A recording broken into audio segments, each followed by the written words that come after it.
सुधा और राकेश के 3 बेटे थे। शादी के बाद तीनों माँ बाप से दूर रहते और सिर्फ त्योहारों में आते। माँ जी, पिताजी, अगली बार आप लोग हमारे घर आइएगा।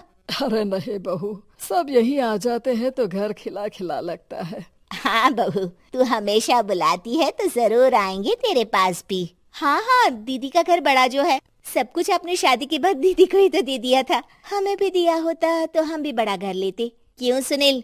अरे नहीं नहीं, पापा ने सबको एक बराबर ही दिया है। छोटी बहू, क्या चाहिए तुम्हें, बोलो। वो आपके सोने की चेन वाली घड़ी है ना, वो अगर आप मुझे। तभी वहाँ मजली बहू भी आ जाती है। और मुझे ना आपका मंगलसूत्र कितना लंबा, सुंदर और भारी भी है। अरे हाँ हाँ, तुम दोनों को ही दूंगी बहू, चिंता ना करो। चलो अब खाना लगाओ, खाना खाया जाए। सभी मिलकर खाना खाते हैं कि पड़ोसन आ जाती है। अरे सुधा बहन, थोड़ी चीनी तो देना, घर में शक्कर नहीं है और मेहमान सर पर बैठे हैं। अरे छोटी बहू, चाची को शक्कर तो दे दो। अरे मजली दीदी, आप दे दीजिए ना, मैं यहाँ कम आती हूँ तो मुझे पता ही नहीं है कि सासू माँ सारी चीजें कहाँ रखती है। और तुम, मैं कौन सा यहाँ रोज शक्कर फाँकने के लिए आती हूँ, मुझे भी नहीं है पता। तभी बड़ी बहू हाथ में चीनी की कटोरी लेकर आती है। चाची, शक्कर आप लोगों का बड़ा सहारा है माँ जी और पिताजी को, वरना हम लोग तो यहाँ रहते ही नहीं। आप जैसे पड़ोसी हैं तो हम निश्चिंत है। और जीती रहे बहू, अब तो ये घर पड़ोस कम परिवार ज्यादा लगता है। सुधा अपनी बड़ी बहू को देखकर बहुत खुश रहा करती थी। वो उससे अक्सर घंटों बात भी किया करती, लेकिन दोनों दूसरी बहुओं का भी वो समझती थी कि शायद छोटी है, वक्त आने पर संभल जाएंगी। समय आ जाता है जब सभी को वापस जाना होता है। माँ जी, हम लोगों की फ्लाइट पहले है, हमें इजाजत दे। वो सास के गले लगकर चली जाती है। थोड़ी देर बाद छोटी बहू कहती है, माँ जी, मैं ना ये सोफे के कवर और चादरें ले जा रही हूँ, यहाँ तो ऐसी ही पड़ी रहेंगी। हाँ हाँ बहू, ले जा, और कुछ चाहिए तो बोल। और तो चाहिए बहुत कुछ, पर चलिए कोई बात नहीं, अगली बार ले जाऊंगी मैं। ऐसे ही मंजली बहू भी घर का बहुत सारा सामान ले जाती है। सभी के जाने के बाद सुधा राकेश से कहती है, घर कितना सूना लग रहा है ना। हाँ, और खाली भी। तुम्हारी दोनों बहुएं सब बटोर गई।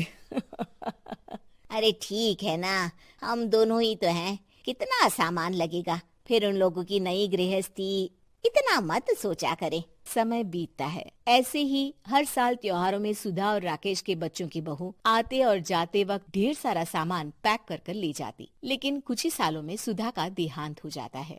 पिताजी, आप यहाँ अकेले क्या करेंगे? हम लोगों के साथ चलिए। अरे नहीं नहीं बहू, इस घर में सुधा की यादें हैं, मैं उसे नहीं छोड़ सकता हूँ। अब तुम लोगों की माँ नहीं रही। देख लो, वैसे तो मैंने उसके जीते जी सब कुछ दे दिया है, लेकिन कुछ उसका पर्सनल कीमती सामान था जो ये है, ले लो। सामान में होती है एक घड़ी और एक मंगलसूत्र। माँ जी ने कहा था कि वो ये घड़ी मुझे देंगी। हाँ हाँ पिताजी, माँ ने सबके सामने ये घड़ी सरिता को देने के लिए कहा था। उठा लो सरिता माँ की घड़ी। अब क्या था, छोटी बहू फट से घड़ी उठा लेती है। और पिताजी, ये मंगलसूत्र तो माँ ने मुझे ही देने को कहा था, याद है ना? वो सभी की ओर इशारा करती है। तू भी ले ले ये हार बेटा, कोई बात नहीं। मंजली फटाक से हार उठा लेती है। ससुर बड़ी बहू की तरफ देखते हैं। तुझे क्या दूं बेटा? पिताजी, माँ ने एक चीज मेरे लिए भी रखी है। सभी के कान खड़े हो जाते हैं कि आखिर सास ने क्या रखा होगा बड़ी के लिए। अरे माँ जी तो दीदी से प्यार भी ज्यादा ही करती थी, हमेशा उनसे बात किया करती। जरूर कोई बड़ी और अपनी प्रिय चीज दी होगी दीदी को। और देख लेते हैं ना, वरना तो हम भी बराबर का बंटवारा करेंगे। हाँ हाँ, कर लेना बंटवारा।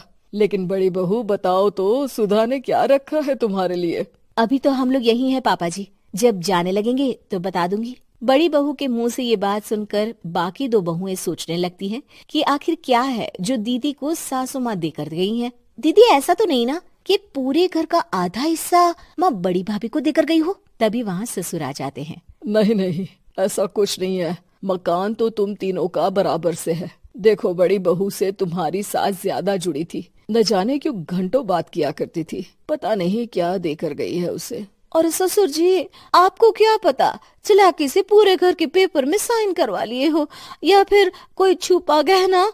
आखिर मकान पूरा तो आपने सासू माँ के नाम ही कर रखा था ना।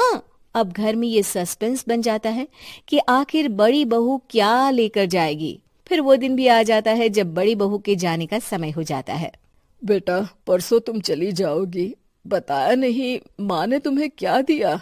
घड़ी और हार जो बेशकीमती था और तुम्हारी सास को सबसे ज्यादा प्रिय था, उसका तो बंटवारा भी हो चुका है। अब तुम्हारी बारी। हाँ पिताजी, आज मैं ये बात बताने ही वाली थी। माँ ने मुझे उससे भी बेशकीमती चीज दी है और वो है आप।